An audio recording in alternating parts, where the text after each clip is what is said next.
As-tu déjà pris le temps de réfléchir s'il est possible de trouver le bonheur même au milieu du chaos? Quand rien ne se passe comme tu l'avais prévu, quand le cœur se serre, quand la vie se referme dans le silence. Certains ont découvert qu'il existe une forme de bonheur qui ne dépend pas de ce qui se passe à l'extérieur. Une paix profonde, solide, qui ne se brise pas face aux tempêtes. Ce n'est pas une illusion, c'est une sagesse qui a traversé les siècles. C'est le stoïcisme mis en pratique. Aujourd'hui, je vais révéler 10 leçons qui peuvent t'apprendre à trouver la paix et le bonheur dans n'importe quelle situation, même dans celle qui autrefois volait ton énergie et ta clarté. Si tu écoutes vraiment, tu sentiras ta perception changer et tu commenceras à regarder la vie avec un nouveau regard. N'oublie jamais, le bonheur n'a pas besoin d'attendre le moment parfait. Il naît quand tu reconnais que tu es déjà à la bonne place, maintenant. Laisse dans les commentaires. Aujourd'hui, je choisis d'être heureux. Cette petite phrase peut être la graine de la transformation que tu recherches. Et avant la première leçon, aime la vidéo, partage-la et abonne-toi. Ce message peut être exactement ce que quelqu'un a besoin d'entendre maintenant. Commençons. Numéro 1. Chaque douleur, chaque joie, tout passe. L'une des plus grandes illusions de l'esprit est de croire que la douleur sera éternelle. Lorsqu'une séparation survient, lorsqu'un projet s'effondre, lorsque quelqu'un que nous aimons s'en va, le cœur croit que ce poids ne disparaîtra jamais. Il semble que la blessure restera toujours ouverte, que l'obscurité n'aura pas de fin. Mais tout ce qui apparaît dans la vie est impermanent. Émotion, joie, tristesse, même les jours les plus sombres. Héraclite disait déjà « Rien n'est permanent, sauf le changement ». Ce n'est pas seulement une belle phrase. C'est une loi de la vie. La souffrance naît lorsque nous essayons de figer ce qui, par nature, doit s'écouler.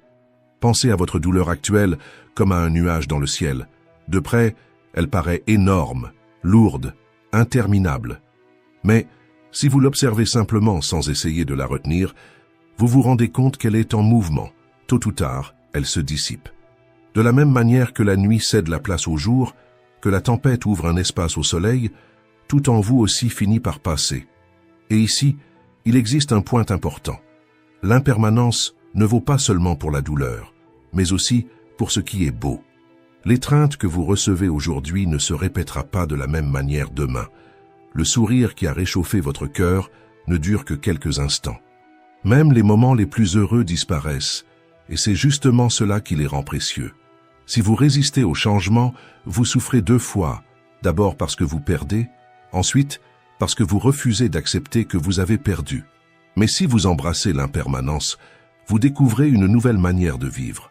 Vous comprenez que la douleur est temporaire, mais vous réalisez aussi que la joie ne doit pas être remise à plus tard, que le temps ne revient pas, et que chaque instant doit être vécu comme unique.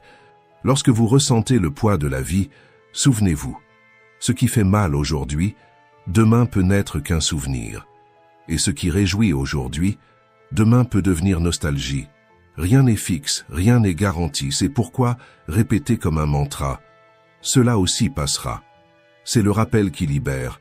La douleur est temporaire, mais votre force est permanente. La beauté est passagère, mais la gratitude que vous cultivez pour elle peut durer pour toujours. Numéro 2. L'attachement est la prison de l'âme. Tu ne souffres pas parce que quelque chose s'est terminé. Tu souffres parce que tu crois que cela aurait dû durer pour toujours. Mais l'attachement n'est pas l'amour. L'amour naît de la liberté. L'attachement naît de la peur. Peur de perdre, peur de rester seul, peur de ne pas savoir vivre sans cette personne, ou sans ce décor dont tu croyais avoir besoin pour être heureux. Épictète enseignait « Ne cherche pas que les choses arrivent comme tu le veux, mais veux qu'elles arrivent comme elles arrivent, et ta vie sera sereine. » Cette phrase nous révèle un poison silencieux, l'obsession du contrôle. Plus tu insistes pour que la vie suive le scénario de ta tête, plus tu deviens fragile. C'est comme essayer de retenir de l'eau avec les mains. Plus tu serres fort, plus vite elle s'échappe. Et c'est à ce moment-là que Khalil Gibran complète avec poésie « Si tu aimes quelqu'un, laisse-le libre. S'il revient, il est à toi. S'il ne revient pas, il ne l'a jamais été. » Aimer avec détachement n'est pas de la froideur, c'est du courage. C'est avoir confiance que ce qui est vrai n'a pas besoin d'être enchaîné, parce que ce qui est réel ne dépend pas de ta prison, mais de la liberté de choisir de rester. Mais l'attachement ne se manifeste pas seulement envers des personnes, il apparaît aussi dans les sentiments que tu insistes à porter. La rancune que tu répètes chaque jour comme un mantra, la blessure qui est devenue une partie de ton identité, le souvenir amer que tu utilises comme justification pour ne pas avancer. Tant que tu restes accroché à cela, c'est comme si tu portais un sac à dos rempli de pierres. Tu peux marcher, certes, mais toujours fatigué, toujours alourdi. Réfléchis avec sincérité. Qu'est-ce que tu tiens encore par peur de perdre? Une relation qui n'a plus de vie? Un idéal de la personne que tu croyais devoir être?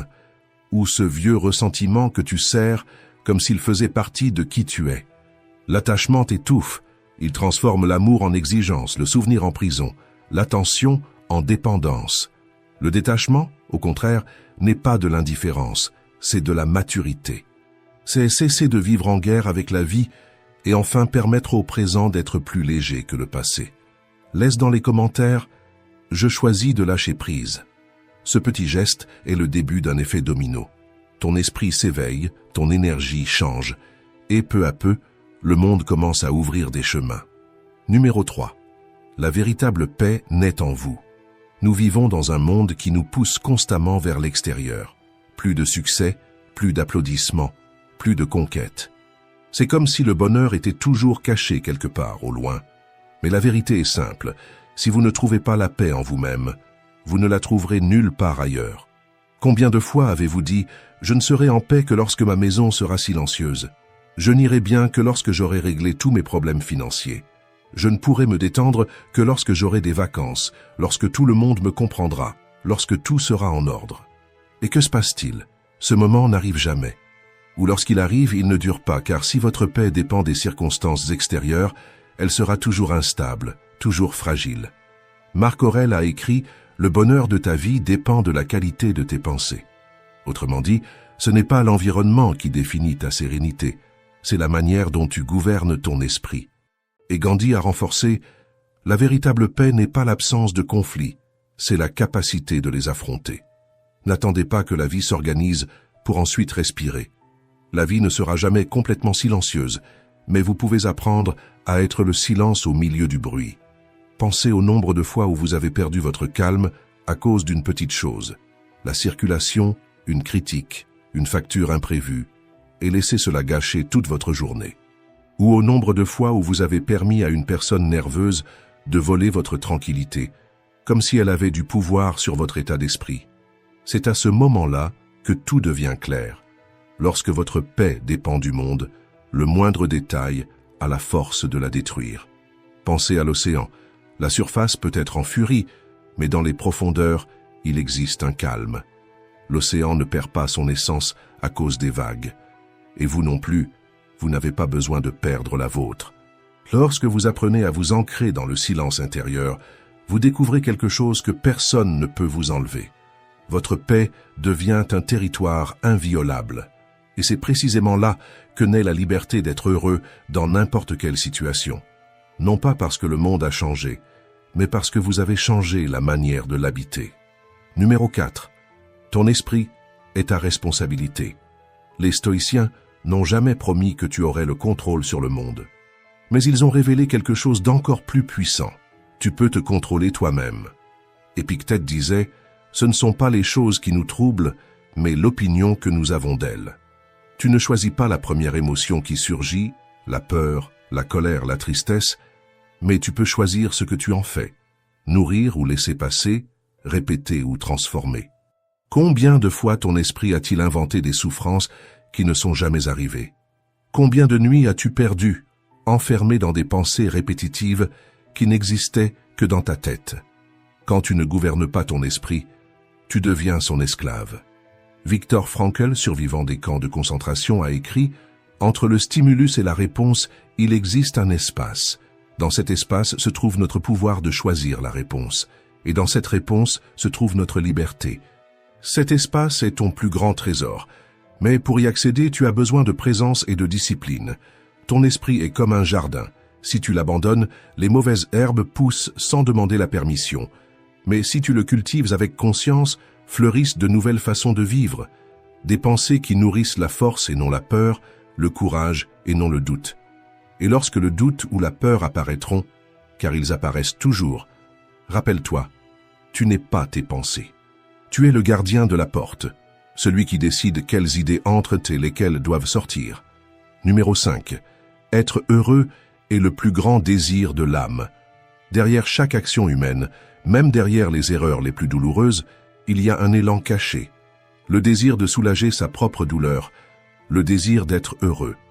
Même celui qui blesse, même celui qui se trompe au fond, ne fait qu'essayer, de manière maladroite, de trouver la paix. Cela ne justifie pas les mauvaises attitudes, mais cela ouvre un espace pour la compassion. Sénèque disait « Se tromper est humain, persister dans l'erreur est diabolique ».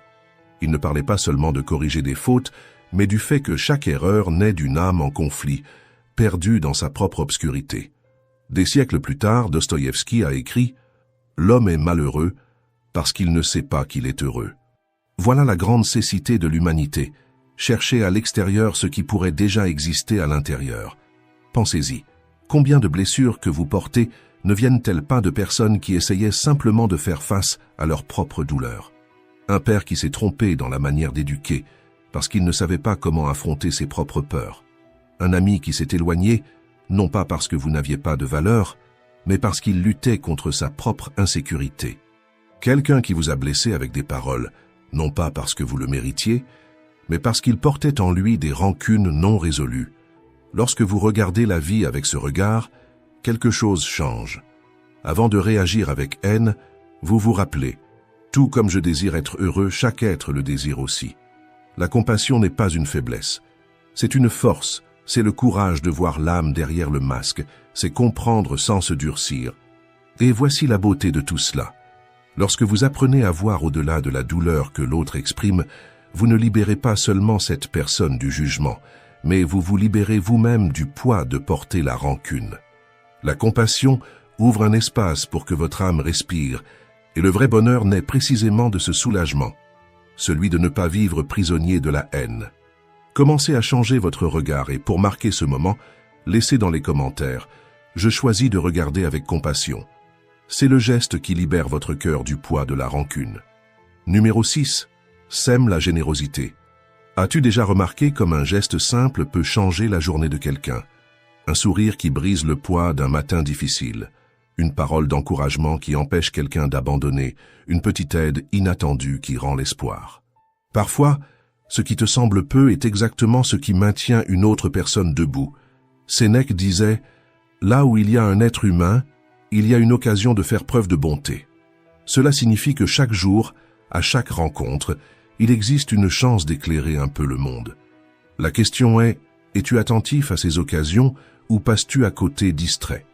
Ralph Waldo Emerson ajoutait « Il n'existe pas de devoir plus indispensable que le devoir d'être reconnaissant ».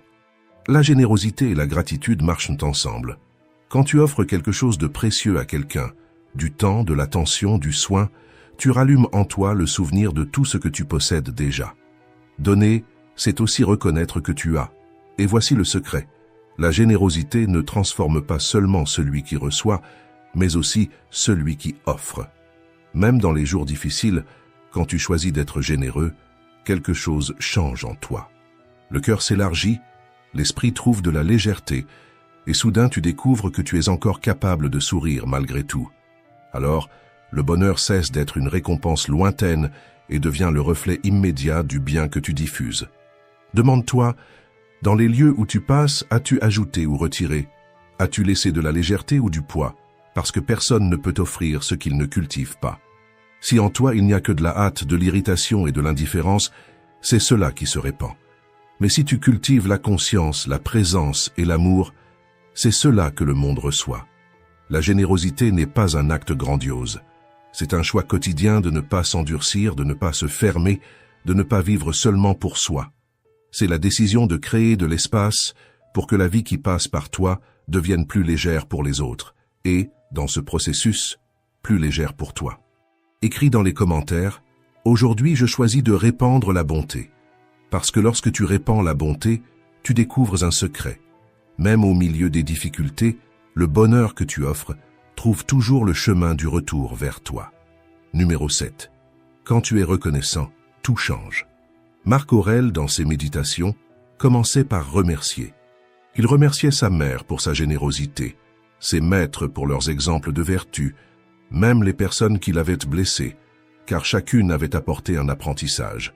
Pour lui, la gratitude n'était pas une émotion passagère, c'était une pratique quotidienne de clarté et d'humilité. Sénèque le confirmait, rien n'est plus honorable que la gratitude. Et aujourd'hui, la science le prouve. Des chercheurs comme Robert Emmons ont montré que la pratique de la gratitude réduit l'anxiété, renforce le bien-être et augmente le bonheur durable. La gratitude est comme un muscle. Plus tu la pratiques, plus elle devient forte. Au début, cela peut sembler petit, remercier pour un café chaud, pour le sourire de quelqu'un dans la rue, pour le lit qui t'accueille à la fin de la journée, ou simplement pour le fait de respirer en cet instant. Mais à mesure que tu répètes cet exercice, quelque chose dans ton esprit se transforme.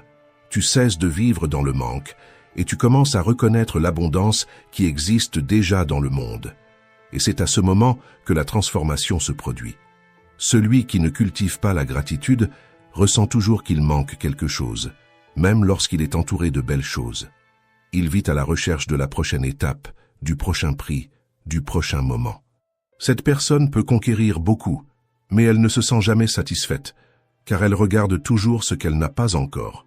C'est comme quelqu'un qui collectionne des victoires, mais ne célèbre jamais aucune d'entre elles, parce qu'il est déjà obsédé par la suivante.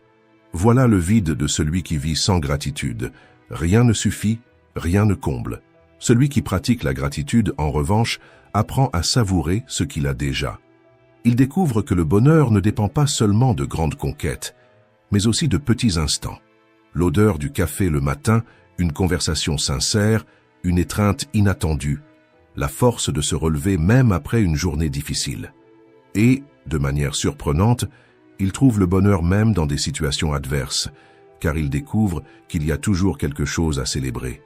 La santé qui reste encore, l'amitié véritable, la leçon qui naît de la perte, la simple chance de recommencer. La gratitude change la façon dont tu regardes la vie. Elle te fait comprendre qu'il n'existe pas de vie parfaite, il existe la vie présente, qu'il n'existe pas de bonheur futur, il existe la joie qui fleurit maintenant, à l'instant où tu choisis de reconnaître. Et c'est ici que le tournant a lieu. Le bonheur cesse d'être une cible lointaine et devient le reflet de ta perception. Il ne naît pas de l'attente d'avoir plus, il naît de la reconnaissance de ce qui existe déjà.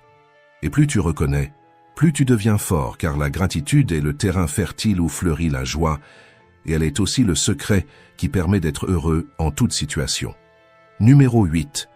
Vous êtes le point de départ du changement. Tout le monde veut un monde meilleur, des relations plus vraies, une vie plus juste.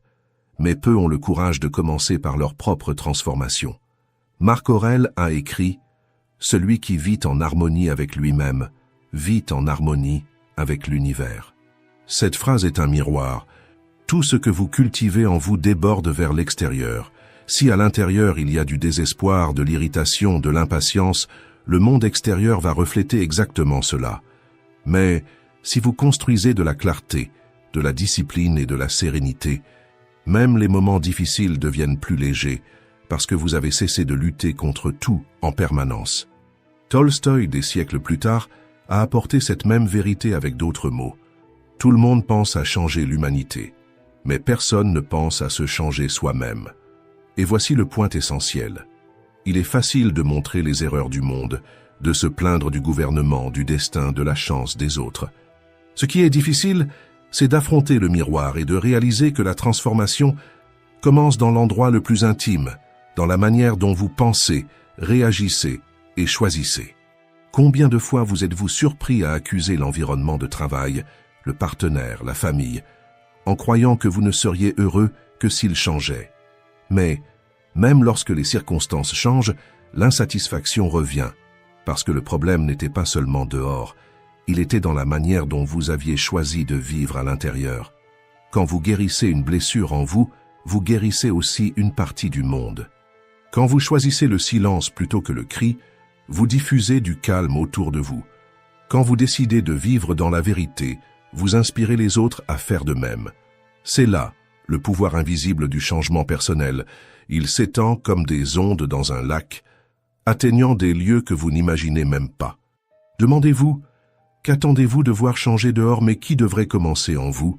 Parce que chaque choix, si petit qu'il paraisse, résonne, et cet écho se transforme en direction, en destin, en héritage. Souvent, ce n'est pas le monde qui doit se réorganiser, mais votre attitude devant lui. C'est se lever 10 minutes plus tôt et changer le rythme de votre journée, c'est choisir d'écouter au lieu de réagir avec colère. C'est faire un pas de courage quand tout en vous demande de repousser. Ces gestes sont comme des pierres jetées dans l'eau, ils créent des ondes qui s'étendent bien au-delà de l'instant où elles commencent. Choisissez de commencer le changement en vous. C'est l'engagement qui brise le cycle de l'attente, qui interrompt l'exigence que tout autour de vous doivent être différents et qui rend le contrôle de votre vie à vos propres mains.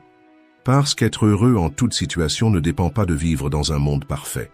Cela dépend d'arrêter d'attendre que la vie change toute seule et d'assumer le courage de vous transformer d'abord vous-même. Et lorsque vous faites cela, vous découvrez une vérité puissante. Peu importe ce qui se passe dehors, vous aurez toujours en vous la force de recommencer, de trouver la paix et de créer un nouveau chemin. 9. Toute difficulté cache la clé de la prospérité. Quand nous sommes au milieu de la tempête, il est difficile de croire que cette pluie puisse apporter quelque chose de bon. Elle trempe tout, elle fait peur, elle semble seulement détruire. Mais quand la tempête passe, nous réalisons que cette même eau qui effrayait est celle qui pénètre la terre, nourrit le sol et donne aux graines la force de fleurir. Ainsi en est-il aussi des difficultés. Au début, elles ne semblent être que douleurs, mais en silence, elles cachent la chance de créer des racines plus profondes et de donner naissance à quelque chose de nouveau. Marc Aurèle a écrit « L'obstacle sur le chemin devient le chemin lui-même ». Cette phrase résume l'essence de la résilience stoïcienne. Ce qui aujourd'hui paraît être un blocage peut être justement le terrain fertile qui soutiendra ton évolution demain. Le problème ne réside pas dans la barrière en elle-même, mais dans la manière dont tu décides de la traverser. Napoleon Hill a répété cette même vérité en d'autres mots. Dans toute adversité se trouve contenue la graine d'un bénéfice équivalent. Ce n'est pas seulement une belle idée, c'est un schéma de la vie. Un échec peut être l'élan qui réveille le courage. Un rejet peut ouvrir l'espace à quelque chose de bien plus grand. Une perte peut révéler des forces que tu ne savais même pas posséder. Réfléchis avec sincérité. Combien de fois ce qui paraissait être la fin s'est transformé en un nouveau commencement? Un emploi perdu qui, en réalité, t'a libéré pour un projet plus authentique. Une relation brisée qui a ouvert la voie à une redécouverte de toi-même. Ou encore une crise personnelle qui, en silence, préparait ton esprit à vivre avec plus de conscience et de profondeur. Les douleurs que tu affrontes ne sont pas seulement des blessures, ce sont des invitations. Des invitations à grandir, à te réinventer, à fleurir à un niveau que tu ne connais pas encore. Et chaque fois que tu acceptes cette invitation, la douleur perd le pouvoir d'être seulement souffrance et se transforme en fondation. Parce que c'est justement sous la pression que l'essence se révèle. C'est la tempête qui oblige tes racines à s'enfoncer. C'est le poids qui renforce ta structure. C'est l'épreuve qui réveille le courage que tu ne savais pas encore posséder. L'adversité n'existe pas pour détruire, mais pour purifier, pour séparer ce qui est superficiel de ce qui est essentiel. Elle nous oblige à regarder à l'intérieur, à découvrir des forces cachées, à comprendre que la vie n'est pas faite seulement de victoires faciles, mais aussi de batailles silencieuses qui façonnent notre âme. Chaque obstacle peut sembler un fardeau insupportable au début, mais traversé avec courage, il se transforme en fondation solide. C'est dans la tempête que tes racines apprennent à se fixer.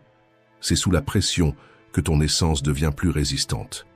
Et c'est dans ce processus, souvent douloureux, que le vrai bonheur se construit, non pas comme quelque chose de fragile qui dépend du hasard, mais comme une force stable qui naît en toi. Écris dans les commentaires, comme un acte de confiance. Je choisis de transformer ma douleur en force.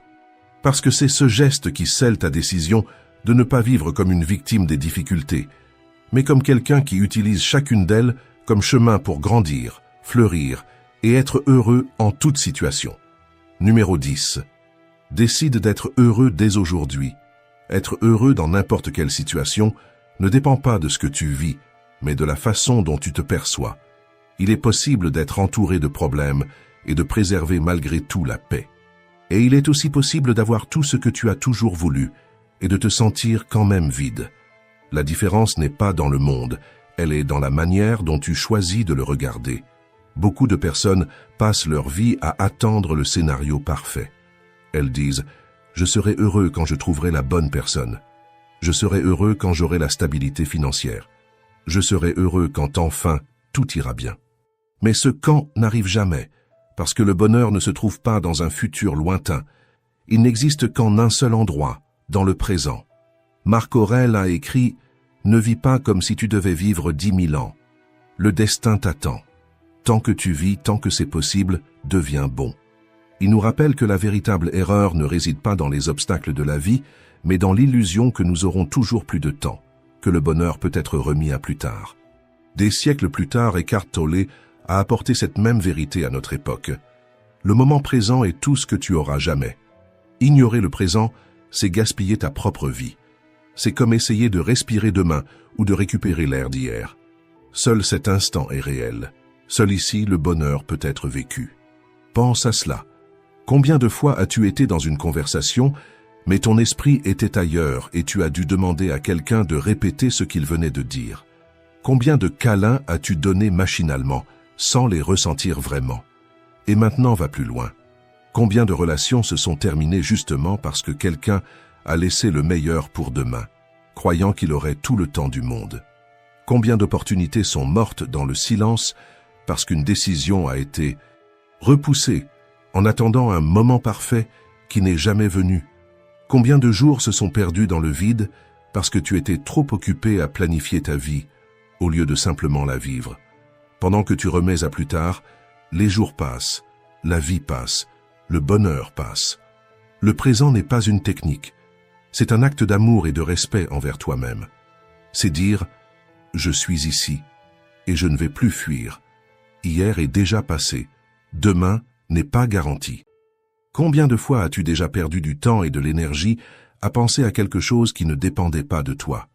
Un retard qui a volé ta patience, une réponse qui n'est jamais arrivée ou une attitude qui dépendait uniquement de quelqu'un d'autre et non de toi. C'est comme si ton esprit se transformait en prison. Tu t'épuises, tu t'irrites et à la fin tu réalises que rien ne change parce que cela n'a jamais été entre tes mains. C'est de ce piège que naissent l'anxiété, la colère et le sentiment d'impuissance. Mais il existe une sortie, mettre ton énergie seulement dans ce que tu peux vraiment déplacer. Quand tu fais cela, tes pas deviennent plus fermes, ta clarté grandit et la vie cesse de t'entraîner. Le stoïcisme est cet entraînement, se libérer de ce que tu ne contrôles pas et agir avec courage là où ton action a du poids. C'est de cela que nous allons parler dans cette vidéo. 7 exercices stoïciens qui redonnent le contrôle de ta vie. Si tu es prêt à commencer, écris dans les commentaires. Aujourd'hui, je me concentre sur ce qui dépend de moi. C'est la première décision qui change ta posture face à la vie. Et avant que nous plongions dans la première pratique, mets déjà un like et abonne-toi à la chaîne. De cette façon, cette vidéo atteindra plus de personnes qui recherchent cette clarté. Maintenant, oui, commençons. Premier, assume ton pouvoir de capitaine. Combien de fois as-tu eu l'impression de vivre en pilote automatique, comme si quelqu'un d'autre prenait les décisions à ta place? C'est comme si le bateau de ta vie était conduit par des mains étrangères et toi simplement spectateur, sans savoir vers où tu vas. Quand nous ne choisissons pas clairement ce qui occupera notre esprit et guidera nos pas, quelqu'un ou quelque chose choisit pour nous. Et soyons honnêtes, ces choix ne sont pas toujours faits dans notre meilleur intérêt. Épictète, l'un des plus grands philosophes stoïciens, disait que nous devons surveiller constamment ce que nous laissons entrer dans notre esprit, car si nous ne le faisons pas, nous finissons par céder de la place aux opinions des autres, aux attentes sociales, ou même à des vices silencieux qui, petit à petit, prennent le contrôle de notre vie. Et quand cela arrive, nous vivons une histoire qui n'est pas la nôtre. Être le capitaine de sa propre vie, c'est reprendre le gouvernail entre ses mains. C'est savoir ce qui est vraiment important pour toi et aligner tes actions avec ses priorités, en silence, sans avoir besoin d'applaudissements ni d'approbations extérieures. Quand tu fais cela, tes choix cessent d'être des réactions automatiques pour devenir des décisions conscientes. Un exercice simple pour pratiquer ce pouvoir est la dynamique du « je veux » et « je peux ». Le « je veux » est ton or, la destination que tu souhaites atteindre. Le « je peux », ce sont les actions concrètes, petites et silencieuses que tu peux accomplir aujourd'hui pour te rapprocher de cet objectif. Le « je veux » habite dans les rêves. Le « je peux » habite dans les mains. Sans le « je peux », le « je veux » reste une pensée lointaine. Mais chaque « je peux » est une rame silencieuse qui met le bateau en mouvement. Voici comment cela fonctionne en pratique. Pour ta santé, par exemple, tu peux penser « je veux avoir plus d'énergie et perdre du poids. Je peux monter 2 étages par les escaliers alors que tout le monde prend l'ascenseur. Je peux préparer mon propre repas 2 fois par semaine en économisant des calories et de l'argent. Je peux refuser le dessert après le déjeuner, même quand tout le monde à table dit juste un petit morceau. Je peux marcher 20 minutes après le dîner en sentant mon corps remercier en silence. Dans ta carrière, si ton « je veux » est d'obtenir une promotion, je peux accepter un projet que personne ne voulait en montrant de l'initiative. Je peux étudier 30 minutes par jour pour améliorer mes compétences. Je peux frapper à la porte de mon supérieur et demander « que puis-je améliorer ?» Je peux échanger 1 heure de distraction contre 1 heure de concentration totale sur une tâche importante, dans tes relations. Je veux plus de proximité avec mon fils. Je peux éteindre le téléphone au dîner et le regarder dans les yeux. Je peux m'asseoir par terre pour construire le jouet qu'il m'a tant de fois demandé. Je peux lui demander ce qui a été important pour lui dans la journée et l'écouter vraiment sans précipitation. Dans ta vie financière, je veux économiser pour un voyage. Je peux cuisiner à la maison un vendredi soir au lieu de commander un repas. Je peux vendre un vêtement ou un objet oublié dans l'armoire. Je peux mettre de côté une somme fixe, même petite, et la laisser grandir mois après mois. Remarque, le « je veux » rêve de la destination, mais c'est le « je peux » qui met le bateau en mouvement. Sans action, le désir reste seulement une pensée, une idée, mais avec l'action, il devient un chemin. Marc Aurèle a écrit dans ses pensées « Cesse de parler de la façon dont un homme de bien doit être et sois-en un. La même chose vaut pour nos objectifs. Cesse de seulement parler de ce que tu désires et commence à agir comme quelqu'un qui vit déjà ce choix. » La pratique est claire. Définis aujourd'hui un « je veux » et 3 « je peux » à mettre en action. Fais-le en silence, seulement avec toi-même, et observe comment ta vie commence à prendre une direction. Si cette leçon a eu du sens pour toi, écris dans les commentaires « Je suis le capitaine de ma vie ». Ce geste symbolique est un rappel qu'à chaque décision consciente, tu reprends la barre et choisis la route de ton propre voyage. Deuxième, utilise ce que ton esprit et ton cœur possèdent déjà. Parfois, tout arrive en même temps. Un message de travers, un délai qui explose, l'envie d'abandonner. À l'intérieur, l'esprit déclenche des réponses anciennes, se plaindre, remettre à plus tard, attaquer, fuir. Mais avant le premier élan, il existe un instant silencieux où tu choisis qui tu vas être. C'est dans ce petit espace entre le déclencheur et la réaction que résident tes outils intérieurs. Quand tu apprends à y accéder, le monde extérieur cesse de commander ta vie. Épictète, le sage stoïcien, enseignait que ce n'est pas l'obstacle qui définit notre vie, mais la manière dont nous choisissons de l'affronter. Si quelqu'un nous offense, nous pouvons utiliser cette insulte comme une occasion d'exercer la patience. Si nous affrontons la douleur, nous pouvons découvrir notre résistance, et face à la tentation, nous avons la chance d'exercer l'autocontrôle. Le secret ne se trouve pas dans ce qui arrive dehors, mais dans ce que tu éveilles à l'intérieur de toi. Cet exercice nous invite à nous rappeler, chaque fois que nous faisons face à une difficulté, les outils intérieurs que nous possédons déjà. Peut-être crois-tu ne pas avoir ce qu'il faut, mais si tu regardes avec calme, tu verras que tu portes déjà en toi des graines de courage, de patience, de discipline, de bonté. Il suffit de les utiliser. Et quand il semblera que quelque chose manque, le défi en lui-même sera l'occasion parfaite de le développer. Marc Aurèle a écrit « Cherche en toi-même, c'est là que réside la source du bien, et elle peut couler sans cesse si tu l'explores toujours. » Cela signifie que la véritable force ne se trouve pas dans les circonstances, ni dans l'opinion des autres, mais dans l'accès, en silence, à ce réservoir intérieur qui ne s'épuise jamais. Pense à des situations simples du quotidien. Lorsque tu es au régime et que tu refuses un dessert, ce n'est pas seulement la nourriture que tu contrôles, c'est le muscle de l'autocontrôle qui se renforce. Ou quand tu te lèves pour travailler même ces jours où la paresse pèse, tu entraînes l'autodiscipline sans témoin, sans applaudissements, seulement avec ta conscience. Quand tu enseignes quelque chose à quelqu'un avec patience, sans humilier ni rabaisser, tu cultives la générosité et la justice. Ou lorsque tu respires profondément face à une provocation et que tu choisis le silence, tu entraînes la vertu de tempérance. Chaque défi est comme une salle de sport de l'âme. Le poids peut être inconfortable, mais c'est lui qui fortifie les muscles invisibles de ton caractère. Le problème, c'est que, bien souvent, nous ne voyons que la difficulté, et nous oublions les batailles déjà gagnées, les outils que nous possédons déjà. Mais la vérité, c'est que tu as déjà survécu à des jours que tu pensais insupportables. Tu as déjà surmonté des douleurs qui semblaient impossibles. Tu as déjà trouvé des issues alors que tout paraissait perdu. Et si tu as réussi une fois, tu peux réussir encore. La pratique est simple. La prochaine fois que tu seras face à une difficulté, ne demande pas « Pourquoi cela m'arrive-t-il ?», mais plutôt « Quel outil intérieur puis-je entraîner maintenant ?» Parce que c'est ainsi que le changement se produit, non pas avec de grands discours, mais dans le silence de chaque choix quotidien. Si cette leçon t'a touché, laisse en commentaire.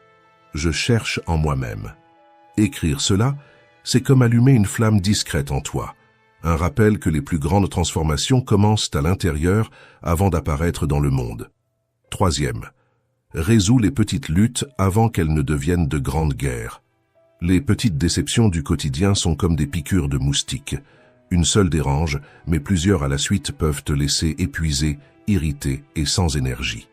La vérité, c'est que nous ne tombons pas toujours à cause de grandes tragédies, mais bien à cause de ces petites contrariétés qui s'accumulent. Le retard du métro, le message qui n'a pas reçu de réponse, l'application qui annule la course au moment précis où tu en as le plus besoin. Ce n'est pas la gravité du problème qui détruit ta paix, c'est sa répétition à l'intérieur de ton esprit. Le stoïcisme nous invite à voir ces situations autrement. Au lieu de laisser l'irritation grandir jusqu'à dominer ton humeur, tu peux apprendre à la regarder avec conscience. Le sentiment surgit, mais tu choisis de l'alimenter ou de l'affaiblir. Voilà la clé. Ne pas nier ce que tu ressens, mais apprendre à réguler tes réactions. Car si tu prends le temps d'y réfléchir, presque tout ce que nous appelons aujourd'hui un problème serait considéré comme un luxe à d'autres époques. Un retard de 5 minutes n'est rien comparé à ceux qui mettèrent des jours entiers pour atteindre une destination. Un délai dans une réponse n'est rien face à l'époque où une lettre devait traverser l'océan en plusieurs semaines. Tu ne vis pas une tragédie, tu affrontes des inconforts. Et celui qui ne supporte pas l'inconfort finit esclave du moindre détail. Le philosophe Sénèque disait « Parfois, vivre est déjà un acte de courage ». Il voulait nous rappeler que la vie n'a jamais été faite pour être exempte de difficultés, mais pour être vécue avec courage face à elle. Chaque frustration est un test secret. Soit tu laisses qu'elle t'affaiblisse, soit tu la transformes en exercice de force. L'entraînement est simple.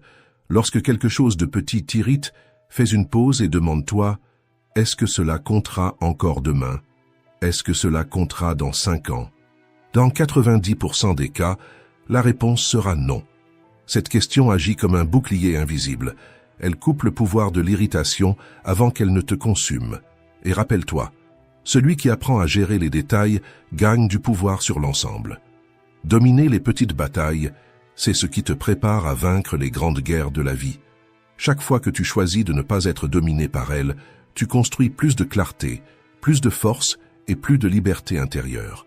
Écris dans les commentaires « Aujourd'hui, je choisis de ne pas donner de pouvoir aux petites déceptions ». Cette simple décision peut sembler petite, mais c'est dans le détail que se forme le destin. Et lorsque tu gagnes dans le détail, tu gagnes toute la vie. Quatrième, laisse une vertu guider ta semaine. Courage, tempérance, justice et sagesse. Ce sont les 4 colonnes du stoïcisme. Et Marc Aurèle, l'empereur stoïcien, disait « Si quelqu'un trouve quelque chose de plus précieux que ses vertus, qu'il le prouve, mais je ne connais rien de meilleur. » Et voici le secret. Changer ta vie en silence ne consiste pas à annoncer au monde ce que tu vas faire, mais à pratiquer, jour après jour, en silence, l'une de ces vertus, jusqu'à ce qu'elle devienne une partie de qui tu es. Imagine commencer par le courage. Le courage, ce n'est pas crier plus fort que les autres, ni se montrer invincible. Le courage peut résider dans le simple acte de se lever du lit quand la tristesse pèse, dans le fait de regarder dans les yeux quelqu'un que tu aimes et de dire une vérité que tu évitais, dans le fait d'admettre une erreur et de demander pardon, même lorsque l'orgueil t'entraîne vers le silence. Le courage, c'est aussi enfin envoyer ce CV qui est resté des mois à attendre, prendre rendez-vous pour cette consultation que tu repoussais par peur du diagnostic, ou dire non quand tout le monde s'attend à ce que tu acceptes. Le vrai courage n'a presque jamais de spectateur, mais c'est lui qui change en silence la direction de ta vie. Dans la semaine de la justice, l'entraînement se révèle dans des choix petits mais puissants. Rendre la monnaie en trop, même quand personne ne l'aurait remarqué. Donner le mérite à celui qui le mérite au travail, même si cela signifie partager les applaudissements.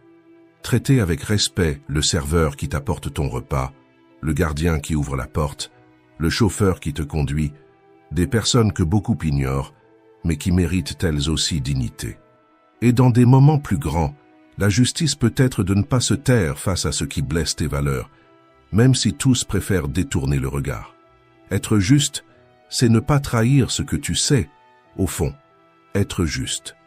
Dans la semaine de la sagesse, l'entraînement est dans le rythme de ton esprit. La sagesse, c'est écouter plus que parler. C'est prendre du recul pour voir la situation sous un autre angle. C'est retenir sa langue avant de laisser sortir un mot qui ne reviendra pas. Elle peut aussi être dans ces 20 minutes réservées à un livre qui élargit ta vision, dans l'apprentissage auprès de quelqu'un de plus âgé ou dans la réflexion silencieuse sur tes propres erreurs. La sagesse n'apparaît pas soudainement. Elle se construit dans le silence de celui qui observe, réfléchit et agit seulement après. Et dans la semaine de la tempérance, l'entraînement est dans les limites. Limite dans l'assiette, quand l'anxiété cherche à contrôler ton appétit. Limite dans la carte bancaire, quand le désir crie plus fort que la raison. Limite dans le temps, quand le travail envahit chaque espace et que tu oublies que se reposer fait aussi partie de la vie. La tempérance, c'est regarder cette paire de chaussures qui t'a plu dans la vitrine et te demander « En ai-je vraiment besoin maintenant ? Ou suis-je seulement en train d'essayer de combler un vide ?» C'est éteindre le téléphone pour dîner tranquillement, sans distraction. C'est comprendre que tu n'as pas besoin de tout, seulement de ce qui a du sens. Celui qui apprend à se modérer découvre que l'essentiel est plus que suffisant. Chaque vertu est comme une graine plantée en silence. Tu n'as pas besoin d'en parler à qui que ce soit, car le fruit apparaît de lui-même. Plus de fermeté, plus de clarté, plus d'équilibre. Et quand ces graines grandissent en toi, l'insécurité perd sa place. Et ce qui reste, c'est une vie guidée par des valeurs que rien ne peut effacer. L'exercice est simple. Choisis une vertu et vis avec elle durant cette semaine. Pas besoin d'annoncer ni de justifier, pratique simplement, parce que les changements qui transforment vraiment ne s'exhibent pas. Ils fleurissent en silence et illuminent tout autour. 5e. Pratique la révision quotidienne. Combien de fois arrives-tu à la fin de la journée avec l'esprit fatigué, sans même savoir exactement pourquoi? Les heures ont passé, tu as couru, répondu à des messages, géré des pressions, mais au moment de t'allonger, tu ressens comme si quelque chose était resté inachevé. C'est comme si tu vivais chaque jour en pilote automatique, accumulant pensées et émotions sans jamais t'arrêter pour les organiser. Et c'est à ce moment que naissent la confusion mentale, l'anxiété et la sensation d'être toujours en dette avec toi-même. Sénèque conseillait qu'à la fin de chaque journée, nous cherchions un endroit tranquille et que nous réfléchissions. Qu'ai-je fait de mal? Qu'ai-je fait de bien? Qu'aurais-je pu faire autrement? C'est un exercice simple, mais capable de changer le cours de ta vie en silence. Cette pratique n'est pas nouvelle. Au XVe siècle, Ignace de Loyola l'a appelé l'examen quotidien. Aujourd'hui, des psychologues et des spécialistes du développement personnel confirment eux aussi. S'arrêter quelques minutes pour revisiter la journée est l'une des habitudes les plus puissantes pour la connaissance de soi. Quand tu écris ou réfléchis à ce qui s'est passé, quelque chose de magique se produit. Tu te vois avec plus de clarté. Les erreurs ne deviennent pas des monstres insurmontables, les réussites ne passent pas inaperçues, et chaque attitude prend la valeur qu'elle a réellement. Cet examen quotidien peut être divisé en 3 questions simples, mais transformatrices. La première à se poser, qu'ai-je fait de mal? Peut-être qu'aujourd'hui tu as haussé la voix contre quelqu'un qui n'avait aucune faute, déversant ton irritation sur celui qui ne cherchait qu'à aider. Peut-être as-tu promis quelque chose que tu n'as pas tenu, alors que tu savais que tu pouvais le faire. Ou peut-être as-tu dépensé un argent que tu n'avais pas, seulement pour apaiser une anxiété passagère. Ces faux pas ne font pas de toi une mauvaise personne, mais admets-les et ils cesseront de te contrôler. Tant que tu n'admets pas une erreur, tu n'as aucun pouvoir sur elle. Nier, c'est rester prisonnier, mais lorsque tu écris et reconnais, tu commences déjà à reprendre le contrôle. Se tromper ne te définit pas. Tu n'es pas l'erreur, tu t'es seulement éloigné de la vertu un instant. Reconnaître, c'est la clé pour revenir sur le bon chemin. La deuxième, qu'ai-je fait de bien? Même une horloge arrêtée indique la bonne heure 2 fois par jour. Personne n'est 100% dans l'erreur. Lorsque tu notes tes réussites, tu renforces en toi l'habitude de bien agir. Cela nourrit la confiance, fortifie ton estime de soi et te montre que tu possèdes déjà des vertus vivantes en toi, n'attendant qu'à être répétées. Cela peut avoir été quelque chose de simple, écouter un ami avec patience au lieu de l'interrompre. Accomplir la tâche que tu repoussais depuis des jours, choisir de t'exercer même sans envie, ou simplement respirer profondément au lieu de réagir avec colère. Écrire ce qui a bien fonctionné, c'est entraîner ton esprit à voir que tu es capable. Et cela vaut de l'or. Consigner ces moments, c'est comme arroser des graines, de petites actions qui, répétées, grandissent en confiance et en caractère. Et, la troisième, qu'aurais-je pu faire différemment? Voici l'espace pour transformer des attitudes en sagesse. Peut-être qu'aujourd'hui, tu as répondu avec rudesse à quelqu'un sans raison. Peut-être as-tu passé 1 heure à faire défiler des commentaires inutiles sur Internet, alors que tu aurais pu lire, marcher ou te reposer. Ou peut-être as-tu évité une conversation importante parce qu'elle était inconfortable, et tu portes maintenant un poids à l'intérieur. Demande-toi, aurais-je pu agir autrement? Car lorsque tu en as conscience, ta vie commence à se transformer. La répétition cesse d'être une habitude aveugle pour devenir un choix conscient. Épictète rappelait, tu ne fais pas que répondre une fois, tu es en train de devenir ce que tu répètes. Et c'est là que réside le pouvoir. Chaque acte révisé, chaque réflexion menée, est une chance de briser une vieille habitude et de semer un nouveau destin. La révision quotidienne, c'est comme tenir un miroir devant ton âme. Tu n'as pas besoin de publier, de raconter ou de justifier, c'est un dialogue silencieux avec ta conscience. Commence simplement. 1 fois par semaine, prends ton téléphone ou un carnet et réponds à ces 3 questions. Avec le temps, tu réaliseras que tu n'es pas seulement en train de revoir ta journée, tu es en train de modeler en silence la personne que tu désires devenir. Assume cet engagement de t'observer vraiment.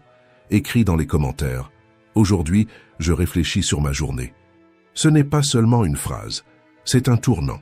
Le début d'une vie plus consciente et guidée par ta propre clarté. 6e, l'art de se détacher. Pense à quelque chose que tu considères comme indispensable. Cela peut être un dessert après le déjeuner, les heures passées à faire défiler les réseaux sociaux, ou même cette habitude de relire 1000 fois un message avant de l'envoyer par peur du jugement. Peut-être s'agit-il même d'une dépendance qui semble inoffensive, comme le café en excès, la cigarette sociale du week-end, ou le besoin de vérifier les notifications toutes les 5 minutes. Maintenant, imagine vivre sans cela pendant quelques jours. Au début, cela paraît inconfortable, comme si tu renonçais à ton bonheur. Mais en réalité, tu es en train d'exercer l'une des plus grandes libertés qui existent, le pouvoir de l'autocontrôle. Ce que tu appelles confort peut être justement ta prison. Quand tu oses mettre de côté quelque chose qui domine ta routine, tu découvres que tu es plus fort que tu ne le pensais. Tu réalises que la vie continue et que tu n'as pas besoin de cela pour être entier. Et dans ce processus, tu deviens quelqu'un capable de faire ce que la majorité n'a pas le courage d'essayer. Cela vaut pour des choses simples. Résister à ton dessert préféré et constater que tu n'en dépends pas pour te sentir bien. Réduire le temps passé sur les réseaux sociaux et découvrir qu'il reste de la place pour parler avec quelqu'un ou simplement reposer ton esprit. Ou affronter l'insécurité qui t'a toujours paralysé en avançant malgré la peur. Mais le détachement n'est pas seulement matériel, il est aussi émotionnel. Nous nous attachons à des sentiments comme la peur, l'autocritique et l'insécurité, comme s'ils faisaient partie de nous. Ils fonctionnent comme des poids invisibles. Tu sais bien qu'ils te font du mal, mais tu les portes quand même. Le défi est de lâcher ce poids. Chaque fois que tu agis avec confiance malgré le doute, chaque fois que tu refuses de nourrir une pensée négative, tu entraînes ton esprit à être libre. Sénèque disait, parfois le simple fait de vivre est déjà un acte de courage. Et le courage, c'est cela. Lâcher ce qui ne te sert plus, Même si ça fait mal, même si au début cela semble impossible. Ce défi ne consiste pas seulement à résister à une habitude. Il s'agit de te libérer des chaînes qui empêchent ta croissance. Il s'agit de renoncer à ce qui t'emprisonne pour faire de la place à ce qui peut te transformer. Quand tu fais cela, tu découvres qu'une grande partie de ce que tu croyais indispensable était en réalité un obstacle à ton véritable potentiel. La pratique est simple. Choisis aujourd'hui quelque chose que tu vas laisser derrière toi dans les prochains jours. Cela peut être une habitude comme la procrastination, un excès comme les réseaux sociaux ou un sentiment comme la peur constante. Rappelle-toi, ta vie et ton bonheur ne dépendent pas de ce que tu abandonnes, mais des choix conscients que tu fais à la place. Et voici le point. Tu n'as pas besoin de raconter au monde ce que tu es en train de laisser derrière toi.